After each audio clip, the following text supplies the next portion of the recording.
Hi, നമ്മളിന്ന് lunch തയ്യാറാക്കാനുള്ള തത്രപ്പാടിലാണ്. അപ്പം കുറച്ച് പയർ അരിഞ്ഞുകൊണ്ടിരിക്കുകയാണ്. നമ്മുടെ വീട്ടിലുണ്ടായ പയർ തന്നെയാണ്, കുട്ടിപ്പയറാണ്.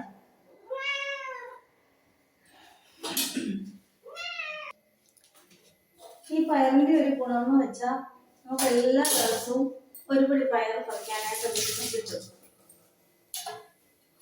പെട്ടെന്ന് മുറ്റിപ്പോകുന്ന സൈസ് പയറാണിത്. നമ്മൾ വിളഞ്ഞില്ലാന്ന് കരുതി നാളെ പറിക്കാം എന്ന് കരുതി പോന്നിട്ടുണ്ടെങ്കിൽ നാളെ ചെല്ലുമ്പോൾ അത് പൊളിക്കുന്ന പരവുമായിട്ട് മുറ്റിപ്പോയി നിൽക്കുന്നുണ്ടാവും.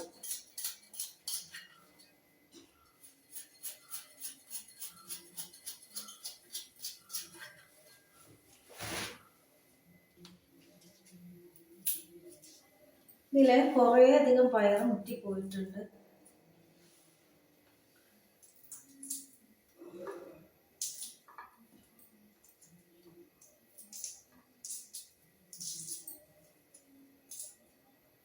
ഇതിന് നമ്മൾ കമ്പ് കുത്തി കൊടുക്കുകയൊന്നും വേണ്ട. ഇത് നിലത്ത് തന്നെ ഇങ്ങനെ കിടന്ന് പയറുണ്ടായിക്കോളും.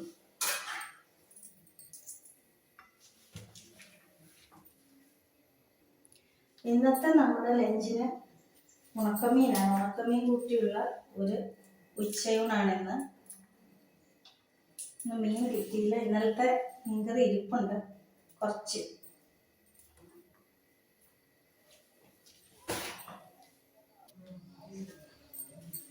ഇന്ന് നമ്മൾ ചോപ്പറിലൊന്നും ഇട്ടില്ല കേട്ടോ.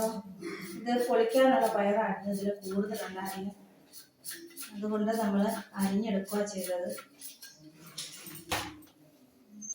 പയറത്തോരന് വേണ്ടിയിട്ട് പയറൊക്കെ അരിഞ്ഞ് റെഡിയാക്കി പച്ചമുളക്, സവാള, കറിവേപ്പിലൊക്കെ ഇട്ട് വെച്ചിട്ടുണ്ട്. ഇനി നമുക്ക് കുറച്ച് തേങ്ങ കൂടി ചിരകി എടുക്കണം.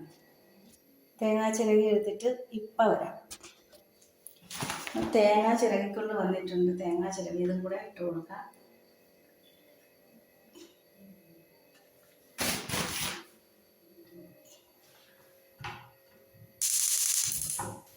നമ്മുടെ ചോറ് ഒന്നുകൂടി തിളപ്പിച്ച് വെക്കാനായിട്ട് എടുത്ത് വെച്ചിട്ടുണ്ട്.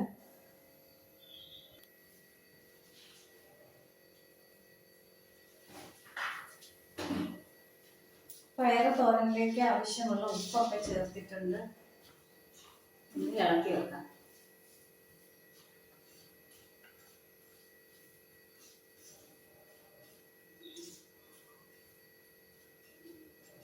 ഞാൻ മഞ്ഞൾപ്പൊടി അധികം അങ്ങനെ ചേർക്കാറില്ല തോരൻ ഉണ്ടാക്കുമ്പോൾ. പയർ തോരൻ നമ്മൾ സ്റ്റൗവിലേക്ക് വെച്ച് കൊടുത്തിട്ടുണ്ട്. ഇനി നമ്മൾ കുറച്ച് തക്കാളി രസം ഉണ്ടാക്കാനായിട്ട് പോവുകയാണ്. അതിന് വേണ്ടിയിട്ട് ഒരു തക്കാളിയും അരമുറി സവാള അരിഞ്ഞ് ഇവിടെ വെച്ചിട്ടുണ്ട്. നമ്മുടെ പയർ തോരൻ ഒന്ന് തുറന്നൊക്കെ നോക്കി ഇളക്കിയൊക്കെ വെക്കാം.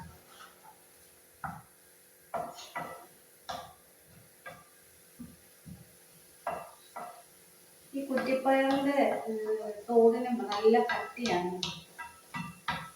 അതുകൊണ്ട് മുറ്റിക്കഴിഞ്ഞാൽ ഒട്ടും ഇത് തോരൻ വെക്കാനായിട്ട് എടുക്കാൻ കൊള്ളില്ല. ഇത് പൊളിച്ച് തന്നെ എടുക്കണം. ഒന്നുകൂടെ അങ്ങ് അടച്ചു വെക്കാം.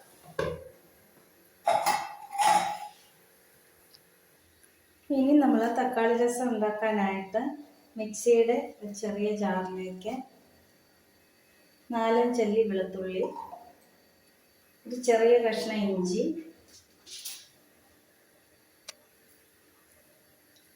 കുറച്ച് കുരുമുളക് ഇത്രയും കൂടി ഇട്ട് കൊടുത്തിട്ടുണ്ട്. ഇത് നമുക്ക് ഒന്ന് ചെറുതായി ഒന്ന് ക്രഷ് ചെയ്തെടുത്തിട്ട് വരാം. നമ്മുടെ ചോറ് തിളച്ചിട്ടുണ്ട്. നമുക്കിത് വീണ്ടും വാങ്ങി തെർമൽ കുക്കറിലേക്ക് വെക്കാം. ഇവിടെ പയർ തോരനിലേക്ക് നമുക്ക് കുറച്ച് വെളിച്ചെണ്ണ ഒഴിച്ച് കൊടുക്കാം. പയർ തോരൻ വെന്തിട്ടുണ്ട്. വെളിച്ചെണ്ണ ഒഴിച്ച് കൊടുത്തതിന് ശേഷം ഒന്ന് ഇളക്കിയിട്ട് സിമ്മിലിട്ട് ഇത്തിരി നേരം കൂടി ഇട്ട് വെക്കാം. ഞാൻ പറഞ്ഞില്ലേ, ഇതിൻ്റെ തോടിന് നല്ല കട്ടിയുള്ളതാണ്. ഈ പയറിൻ്റെ തൊലി നല്ല കട്ടിയുള്ളതാണ്. അതുകൊണ്ട് വേവാൻ കുറച്ച് സമയം എടുക്കും. ഏകദേശം വന്നിട്ടുണ്ട്. രസം ഉണ്ടാക്കാനായിട്ട് ഒരു മൺചട്ടി സ്റ്റവിലേക്ക് വെച്ചിട്ടുണ്ട്. ചട്ടി ചൂടായിട്ടുണ്ട്. വെളിച്ചെണ്ണ ഒഴിച്ചു കൊടുക്കാം.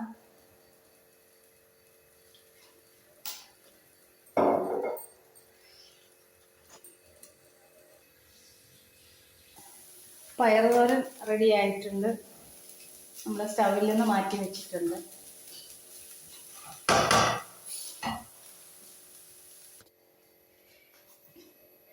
എണ്ണ ചൂടായിട്ടുണ്ട്. 1 ടീസ്പൂൺ കടുക് ഇട്ട് കൊടുത്തിട്ടുണ്ട്.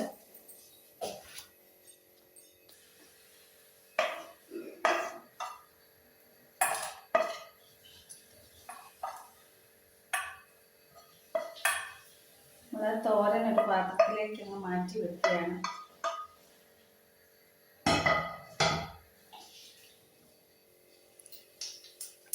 കടുക് പൊട്ടി വരുമ്പോഴത്തേക്ക് നമുക്ക് ഇതിലേക്ക് ചതച്ചെടുത്തിട്ടുള്ള ഇഞ്ചി, വെളുത്തുള്ളി, കുരുമുളക് ചേർത്ത് കൊടുക്കാം.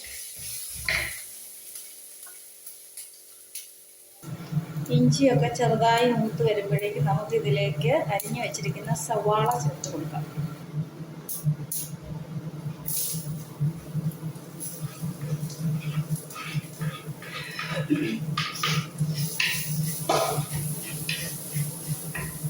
ഇതിന്റെ കൂട്ടത്തിൽ തന്നെ ഒരു തരം കറിവേപ്പില കൂടി ഇട്ട് കൊടുക്കാം.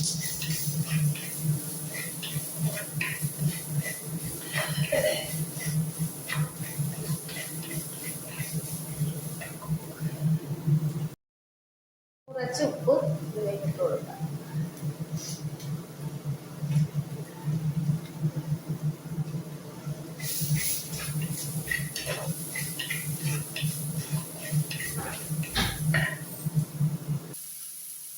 സവാള ചെറുതായി ഒന്ന് വഴന്ന് വരുമ്പോഴത്തേക്ക് നമുക്ക് ഇതിലേക്ക് തക്കാളി ഇട്ട് കൊടുക്കാം.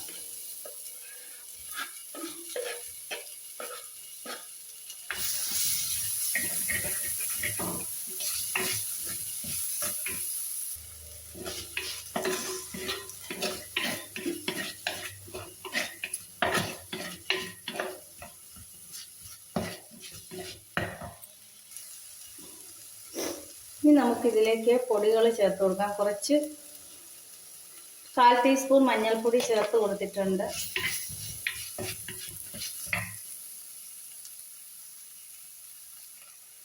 ഇനി മുളക് പൊടി ചേർത്ത് കൊടുക്കണം. മുളക് പൊടി കുറച്ചേ ചേർത്ത് കൊടുക്കുന്നുള്ളൂ. ഒരു 1/2 ടീസ്പൂണിൽ താഴെ മാത്രമേ ചേർത്ത് കൊടുക്കുന്നുള്ളൂ. നമ്മൾ കുരുമുളകൊക്കെ ഇട്ടിട്ടുണ്ടല്ലോ. കുരുമുളക്, ഇഞ്ചി, വെളുത്തുള്ളി ഇതിൻ്റെ എല്ലാം കൂടെ അപ്പോൾ ഒരുപാടായി കഴിയുമ്പോൾ ഒരു കുത്തൽ വരും. ഇനി നമുക്ക് കായപ്പൊടി ചേർത്ത് കൊടുക്കണം.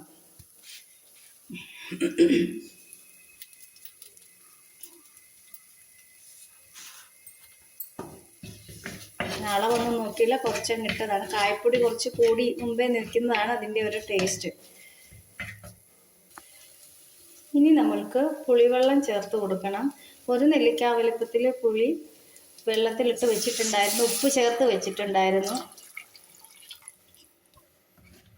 തക്കാളി ഇട്ടത് കൊണ്ട് തന്നെ പുളി 1 നെല്ലിക്ക വലുപ്പത്തിൽ ആവശ്യമായിട്ട് വന്നുള്ളൂ.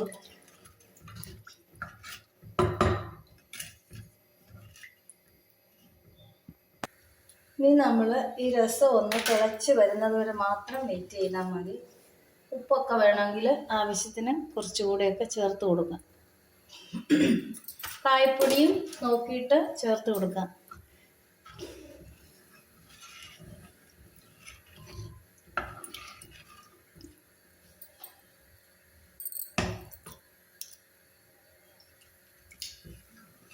ഉപ്പും പുളിയും ഒക്കെ ആവശ്യത്തിനുണ്ട്. ഞാൻ കുറച്ച് കായപ്പൊടി കൂടി ചേർത്ത് കൊടുത്തിട്ടുണ്ട്. സാമ്പാർ, രസം എന്നൊക്കെ പറയുമ്പോൾ ഇതിൻ്റെയൊക്കെ മുമ്പേ നിൽക്കേണ്ട ടേസ്റ്റ് കായത്തിൻ്റെയാണ്.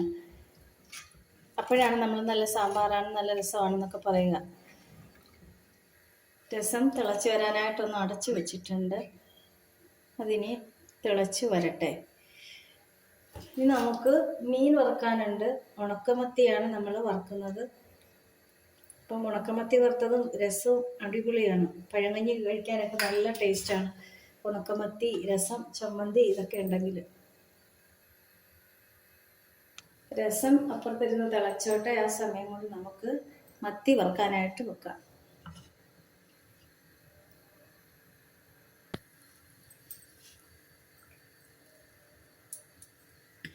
വെളിച്ചെണ്ണ ഒഴിച്ച് കൊടുക്കുകയാണ്.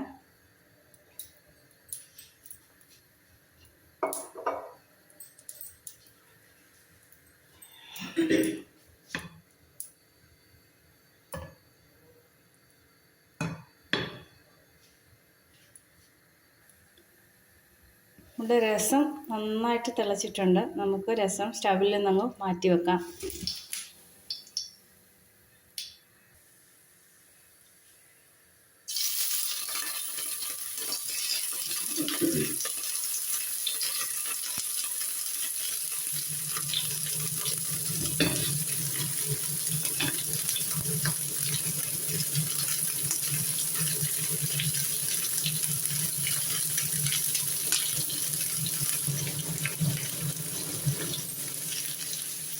മീനിട്ട് കഴിഞ്ഞപ്പോഴത്തേക്കും കൈയൊക്കെ നല്ല അസലായിട്ട് പൊള്ളിയിട്ടുണ്ട്.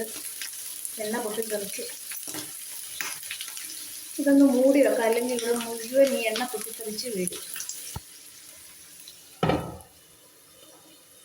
നിങ്ങളിപ്പോൾ ഓർക്കും ഇവിടെ ഈ ഒരൊറ്റ മൂടപാത്രം മാത്രമേ ഉള്ളൂ. പല പാത്രങ്ങൾ എടുക്കണ്ടെന്ന് ഓർത്തിട്ടാട്ടോ. നമ്മൾ രസവും വേറൊരു പാത്രത്തിലേക്ക് ആക്കി വെച്ചിട്ടുണ്ട്. അത് മൺചട്ടിയിൽ തന്നെ ഇരിക്കുന്നതാ ടേസ്റ്റ്. പക്ഷേ പെട്ടെന്നങ്ങ് കഴുകി വെക്കാലോ എന്ന് ഓർത്തിട്ട് ഇങ്ങനെ മാറ്റി വെച്ചതാ.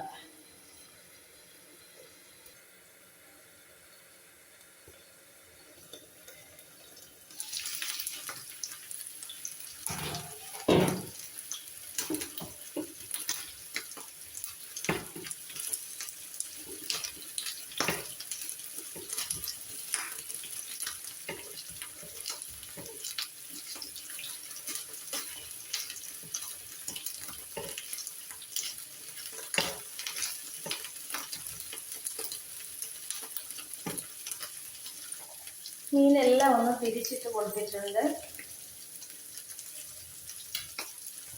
ഒന്ന് നന്നായിട്ട് മൂക്കുന്ന വരെ ഇങ്ങനെ ഇരിക്കട്ടെ. ഉണക്കമീൻ നന്നായിട്ട് മൂത്ത് കിട്ടുവാണെങ്കിലാണ് എല്ലാവർക്കും നല്ല ഇഷ്ടം കഴിക്കാനായിട്ട്. അല്ലെങ്കിലും കഴിക്കും, പക്ഷെ മൂക്കുന്നതാണ് ഒന്നുകൂടെ ഇഷ്ടം. ഇനി കുറച്ച് ചമ്മന്തിയും കൂടെ അരയ്ക്കാമെന്ന് വിചാരിച്ചു.